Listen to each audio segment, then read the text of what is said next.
अब से हम पढ़ने वाले हैं टू ब्लॉक सिस्टम। ठीक है, हमने कंडीशन लिया कि when there is no friction between block and ground. देखो मान लो कि ये हमारे पास कोई एक बिगर ब्लॉक है जिसका मास कैपिटल M है, ठीक, और हमारे पास एक छोटा सा ब्लॉक है जिसका मास स्मॉल m है। दोनों को हमने साथ में रख दिया और इसको एक ग्राउंड पे रखा है। इस ग्राउंड में कोई फ्रिक्शन नहीं है, मतलब ये स्मूथ सरफेस है। अभी हम फ्रिक्शन की बात ही नहीं कर रहे, ठीक है। मैंने क्या किया, इसके ऊपर एक कैपिटल F फोर्स लगाया। यहाँ तक समझे? देखो टू ब्लॉक सिस्टम हम पढ़ने वाले हैं, उसमें हमने केस लिया कि when there is no friction between the block, इस दो ब्लॉक के बीच में कोई फ्रिक्शन नहीं है और ग्राउंड स्मूथ लिया। ठीक है, आपसे पूछा जाता है कि बताइए अगर मैं एक एक्सटर्नल फोर्स कैपिटल F बिगर मास वाले ब्लॉक पे लगाया हूँ तो बताओ क्या एक्सेलेरेशन होगा, वो देखते हैं। अगर साथ में चलेंगे तो कॉमन एक्सेलेरेशन निकाला जाएगा, या पूछा जाएगा आपसे कि बताइए इस स्मॉलर m का क्या एक्सेलेरेशन है, या इन दोनों के बीच में फोर्स कितना है। तो आपको क्या करना है, FBD बनाना है। जब भी ऐसे कंडीशन है तो आपको दो बात याद रखना। पहला चीज़ कि इंडिविजुअल ब्लॉक का फ्री बॉडी डायग्राम बनाएंगे हम, और दूसरा चीज़ कि हम डायरेक्शन ऑफ मोशन के अलोंग नेट फोर्स लेंगे। ये बातें याद रहेंगी। देखो कैसे, मैं ये कैपिटल M मास का जो ब्लॉक है उसका FBD बनाता हूँ। देखो ये कैपिटल M मास का ब्लॉक, एक बात तो तय है कि इसके ऊपर ये कैपिटल F लग रहा है एक्सटर्नल फोर्स, नीचे लग रहा है इसके ऊपर mg, इसमें कोई डाउट नहीं है।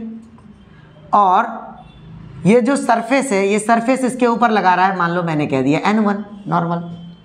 साथ साथ ये स्मॉलर m इसके ऊपर लगाएगा एक स्मॉल f, बदले में ये कैपिटल M भी इधर लगाएगा स्मॉल f। यहाँ तक समझे? तो मैं कहूँगा कि सर ये इधर लग रहा है कि स्मॉल f। ठीक है, अब देखो मैंने क्या बोला, अपन पहला काम कर लिए, फ्री बॉडी डायग्राम निकाल लिए। दूसरा काम कि सर नेट फोर्स हमेशा मोशन ऑफ द ऑब्जेक्ट के अलोंग लेंगे। तो मोशन किधर हो रहा है, ये प्लस आई कैप में हो रहा है, एक्स एक्सिस में हो रहा है। तो हम कहेंगे कि सर नेट फोर्स जो होगा मतलब निश्चित रूप से F ग्रेटर होगा। तो मैं कहूँगा कि sir capital F minus small f को अपन ब्लैक मार्कर से लेते हैं, small f is equal to capital M into A, expression A। यहाँ तक समझे? अच्छा, इस बात में तो कोई डाउट नहीं है कि सर N1 जो होगा वो कैपिटल mg के बराबर होगा, इसमें कोई डाउट है क्या? नहीं। अब देखो, अब हमने तो एक FBD बनाया, किसका? बिगर ब्लॉक का। अब मैं क्या करूँगा, FBD बनाऊँगा स्मॉलर ब्लॉक का। ये देखो स्मॉलर ब्लॉक या block with mass small m। अब देखो इसके ऊपर एक ही फोर्स लग रहा है, अगर मैं दिखाऊं ब्लैक मार्कर से तो इसके ऊपर एक ही फोर्स लग रहा है स्मॉल f। बोलो हाँ या ना? और वैसे तो ग्राउंड लगा ही रहा है उसके ऊपर नॉर्मल N2, और mg नीचे लग ही रहा है स्मॉल mg। यहाँ तक समझे? तो मैं क्या कहूँगा, देखो FBD हमने बना लिया। दूसरा बात कि sir net force will be along the direction of motion. यहाँ तक समझे कि नहीं? क्लियर हुआ? देखो तो मैं लिखूंगा कि सर यहाँ पे नेट फोर्स क्या होगा, small f is equal to m into ए। हमने कहा कॉमन एक्सेलेरेशन से चल रहा होगा, मान लेते हैं अभी। ठीक है, एक तो ये बात हो गया। दूसरी बात क्या हुआ सर, दूसरा बात हो गया N2 is equal to small mg। इसमें कोई दिक्कत है क्या? नहीं। अब आपसे पूछ रहा है एक्सेलेरेशन कितना होगा, या अगर आपसे पूछे कि ये दोनों ब्लॉक के बीच में फोर्स लग रहा है वो कितना होगा, तो हम मान लेते हैं इस इक्वेशन को इक्वेशन नंबर 1 और इस इक्वेशन को मान लेते हैं इक्वेशन नंबर 2। इक्वेशन नंबर 2, कोई दिक्कत नहीं है ना? अच्छा, तो मैं क्या कहूँगा, मैं यहाँ से अगर लिखूँगा तो स्मॉल f। अच्छा एक चीज़ और देखो, और कोई ऐसा फोर्स है क्या इसके ऊपर लग रहा है? तो बोलोगे नहीं सर, इसके ऊपर हम सिर्फ इसकी बात करेंगे, है ना? Small f is equal to ma। अब यहाँ देखो फ्रॉम इक्वेशन 1 और 2 इसकी वैल्यू मैं यहाँ डाल देता हूँ। यहाँ तक समझ पा रहे हो?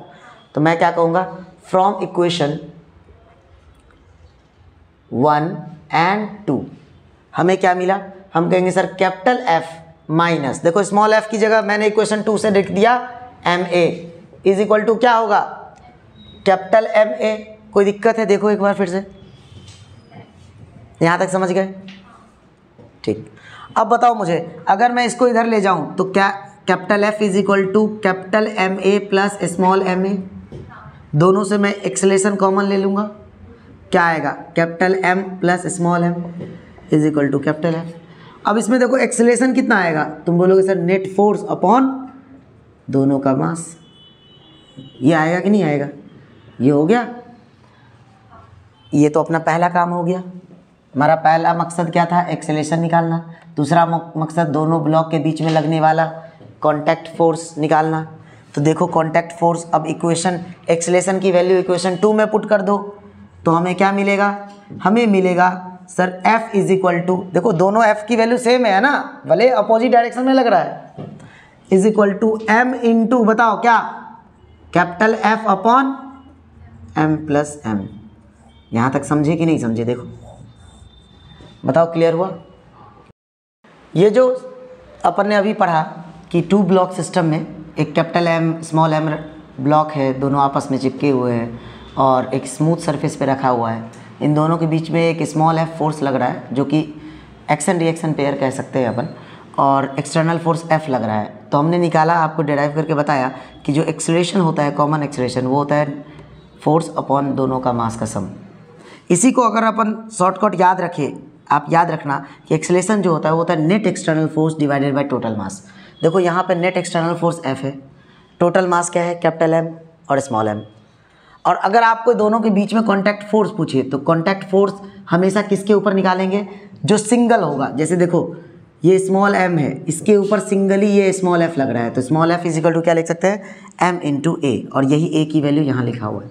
क्लियर हुआ। तो चलो अब हम इससे रिलेटेड कुछ सवाल देखते हैं, ठीक है।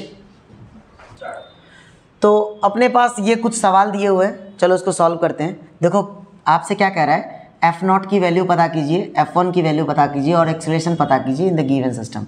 पहला सिस्टम कैसा है, देखो ये M1 ब्लॉक है, M2 ब्लॉक है, M3 ब्लॉक है और ये ब्लॉक को स्मूथ सरफेस पे रखा गया है। आपको तो वैसे पहले कंडीशन कह दिया, no friction between the block and the ground, ठीक। एक एक्सटर्नल फोर्स कैपिटल F लग रहा है। तो अगर आपसे पहली चीज़ मान लो, अगर आपसे पूछता है एक्सेलरेशन पता करो, तो बिना कुछ सोचे क्या लगाना है, sir acceleration is equal to net external force. Net external force सिर्फ F है, बोलो हाँ या ना, और टोटल मास कितना होगा, तुम बोलोगे sir M1 plus M2 plus M3। ये हो गया आपका total acceleration of the entire system, ठीक। एक्सेलरेशन आ गया। अब मैं क्या करूँगा, FBD बनाता हूँ। देखते हैं सबसे पहले FBD मैं मान लो अगर M3 का निकालता हूँ, FBD free body diagram of M3। तो M3 का मुझे क्या समझ में आ रहा है, मुझे समझ में आ रहा है कि सर इसके ऊपर एक फोर्स लग रहा है F1, यही तो लग रहा है, जो इस M3 को हॉरिजॉन्टली चला रहा है। ये अलग बात है कि mg नीचे लग रहा होगा M3g और ऊपर में नॉर्मल लग रहा होगा, उसे तो हमें मतलब है नहीं। तो हम कहेंगे सर ये जो F1 है वो क्या होगा, M3 इंटू एक्सेलरेशन, बोलो हाँ या ना। इससे मुझे F1 आएगा क्या, देखो F1 is equal to M3 और एक्सेलरेशन कितना लिखेंगे बताओ, total force upon net external force upon total mass, M1 plus M2 plus M3। बताओ ये समझा क्या F1 कैसे आया, ध्यान से देखो, क्लियर हुआ F1 कैसे आया, ठीक।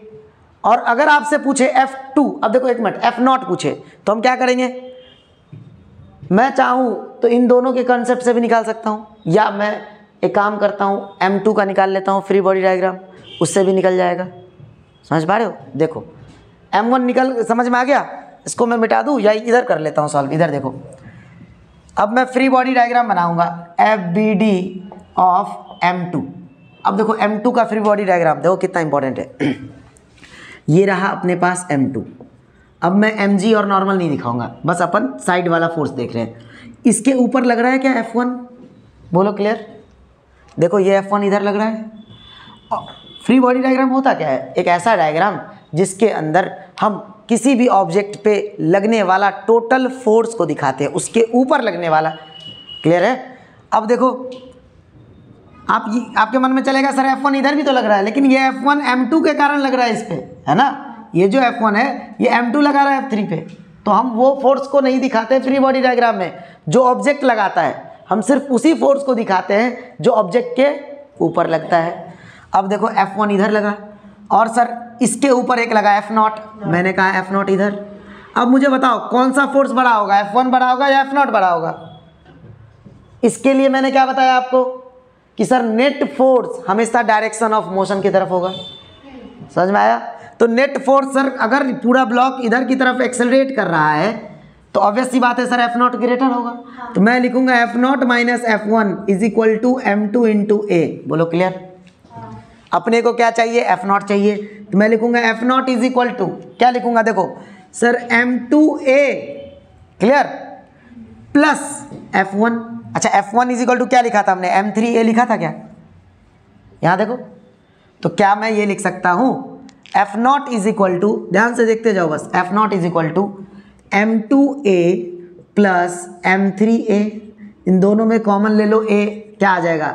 M2 plus M3। ये आ गया F0।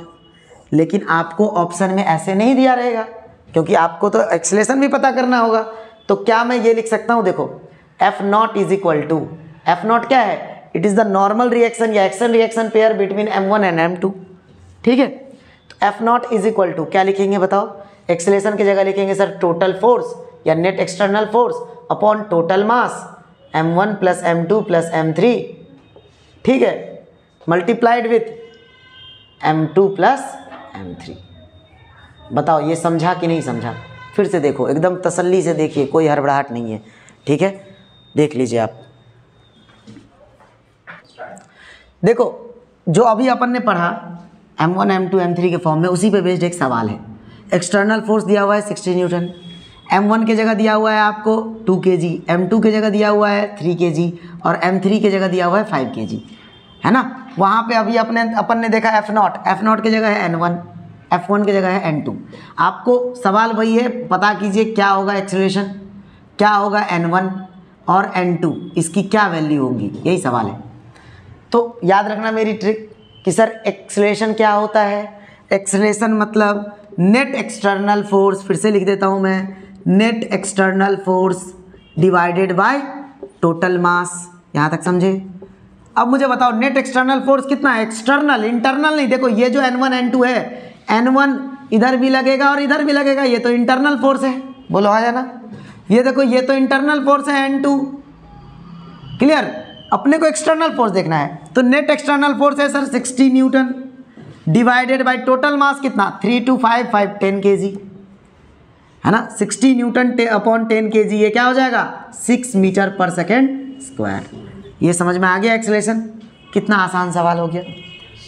अब देखो N1 N2, अभी हमने N1 के लिए F1 निकाला था। F1 का क्या फॉर्मूला निकाला था बताओ?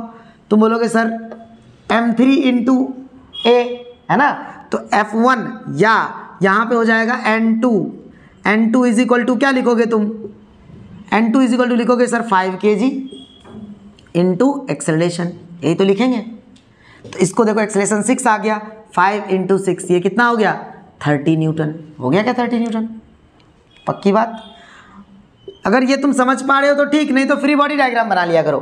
देखो जब तुम 5 kg के ऑब्जेक्ट को देखोगे तो पता चलेगा सर 5 kg पे तो एक ही फोर्स है N2 जो इसको चला रहा है। बोलो आया ना। तो NT इज इक्वल टू 5 है, मास इंटू एक्सेलरेशन।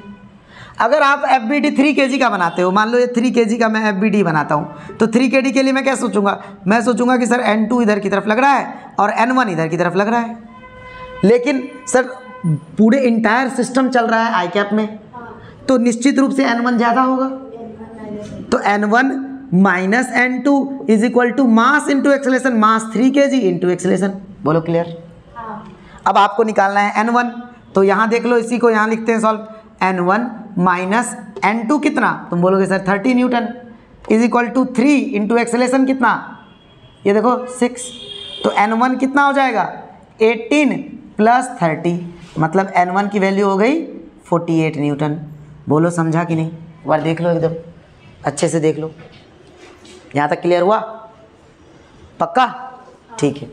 अब ये सवाल देखो, बहुत बेसिक सा सवाल है। मैं ये सवाल उम्मीद करता हूँ कि आप मुझे इसका आंसर बताइए। देखिए सवाल क्या कह रहा है, 2 kg का ब्लॉक है और 3 kg का ब्लॉक है, एक स्मूथ सरफेस पे रखा हुआ है। 2 kg ब्लॉक को 30 न्यूटन से फोर्स लगाया जा रहा है। पूछ रहा है कि इस पूरे कॉमन सिस्टम का एक्सेलरेशन क्या होगा। अगर आप समझ गए तो मुझे इसका एक्सेलरेशन कमेंट करके बताइए, एक्सेलरेशन और नॉर्मल रिएक्शन।